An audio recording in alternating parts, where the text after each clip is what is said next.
Hi everyone, Dean Matters here. Today I've got a bit of a drum hack for you.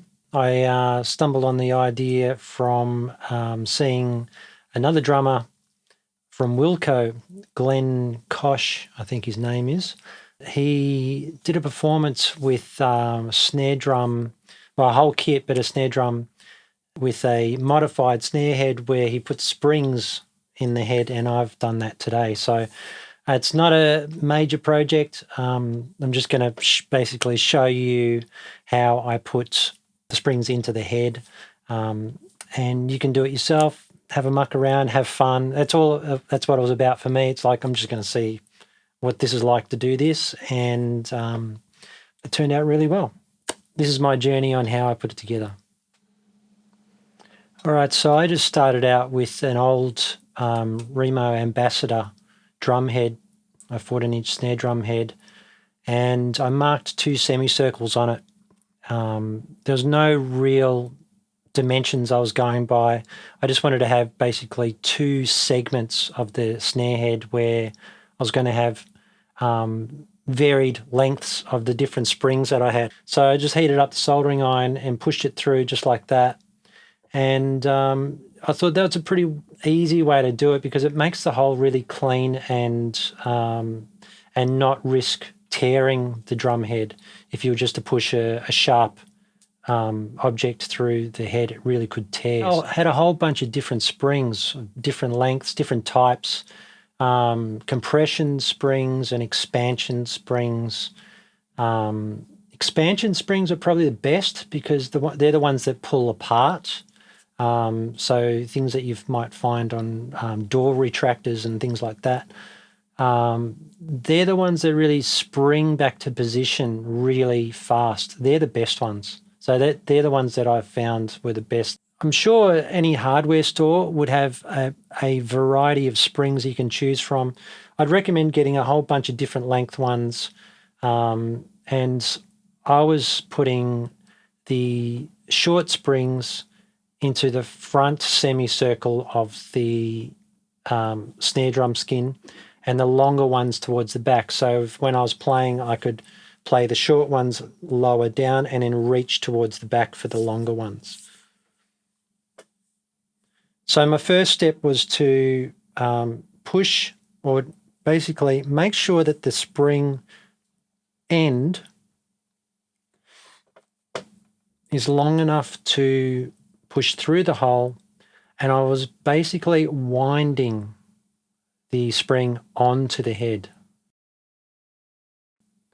So I was turning the spring just like in a thread, basically screwing it into the drum head. This was sometimes difficult with the different types of springs. I'd have to bend the spring end to make it go through the head, to make it open it wide enough to go through the head, and then push it through. I had sometimes used pliers to open the end of the spring to get it long enough to push through the hole. So sometimes they're awkward to get through.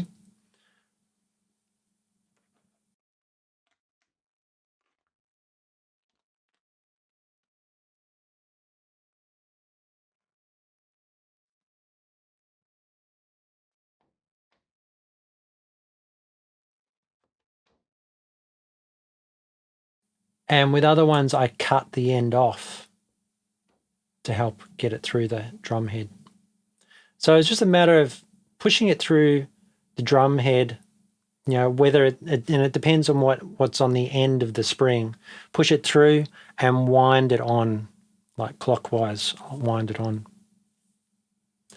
And it's just a matter of going through all your different springs, find your shortest ones, put them in the front, and the longest ones in the back, wind them all on, and they're all going to have different tones, you'll find. And you can almost, not quite, but you can almost tune the spring the further you screw it into the drum head.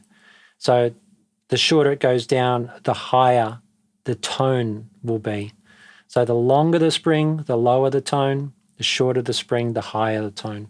But also diameter of the spring is going to make a difference too. I didn't go by any exact science at all.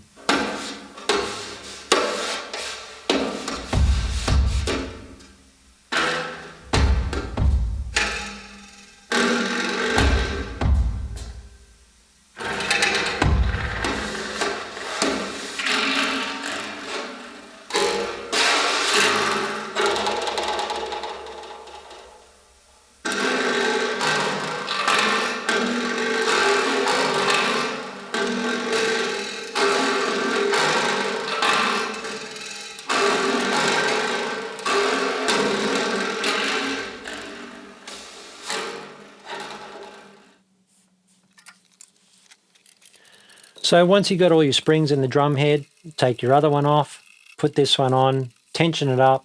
Remember, there's lots of holes in this head, so it's a bit compromised with strength. So I don't know what's going to happen. When you put yours on and yours is made differently to mine, it might tear, don't know. So be careful. You might just want to watch the tension as you tighten it down. So there you have it. It's all about experimenting with sound. And this was just a little fun project because I had all the springs and I thought I'm going to try it. So give all these things a shot and just have fun and see what else you can come up with. I hope you've enjoyed the video today.